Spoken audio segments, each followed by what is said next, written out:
بسم اللہ الرحمن الرحیم نحمدہ ونصلی علی رسولہ الکریم۔ غزوہ بدر کی آخری منزل تھی الدبہ، جو کہ سارا سینڈ ڈونز کا علاقہ ہے، اور اس میں 3 بڑے سینڈ ڈون جو مشہور ہوئے، قوس عنیسب، قوس الشامیہ، اور اس کے بعد کثیب الحنان، جس کو قرآن میں عدوۃ الدنیا بھی کہا گیا، وہ الدبہ کا آخری سینڈ ڈون ہے۔ تو قوس عنیسب سے مجھے بہت محبت ہے، اس کی شکل، اس کی خوبصورتی بڑی ہی عجیب ہے ماشاءاللہ، اور دل کے اندر میرے اترتی ہے جب بھی میں یہاں آتا ہوں۔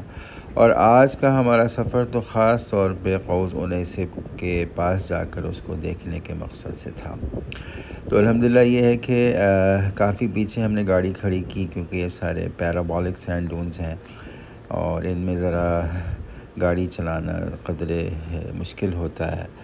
تو پیچھے گاڑی کھڑی کی ہم نے، اور تقریباً 800 میٹر چلنے کے بعد ہم قوس عنیسب کے پاس پہنچے تھے الحمدللہ، اور اب ہماری واپسی ہو رہی ہے۔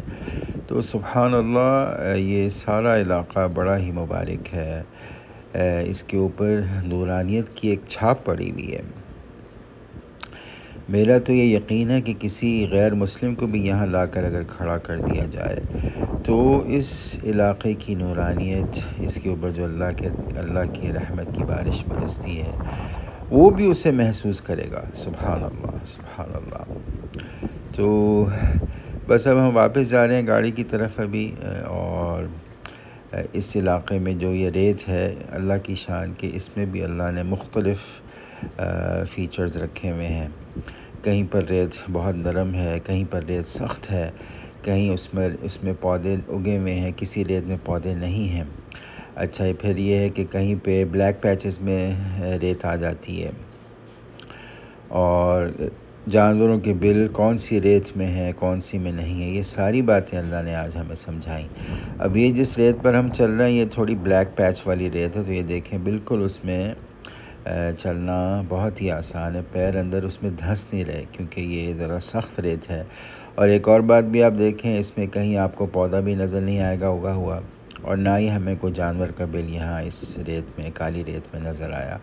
اب اس کے بعد آگے جو وہ ریت سامنے آ رہی ہے، گولڈن سینڈ، صاف ستھری سینڈ، بس اس میں اب پیر دھنسنا شروع ہو گئے، اور اس میں جھاڑیاں بھی اگی ہوئی ہیں، اور پھر اس صاف ستھری سینڈ میں جو کہ نرم ہے، اس میں جانوروں کے بل بھی ہمیں جگہ جگہ نظر آئے۔ تو یہ ساری اللہ کی بڑائی کی، اللہ کی قدرت کی نشانیاں ہیں۔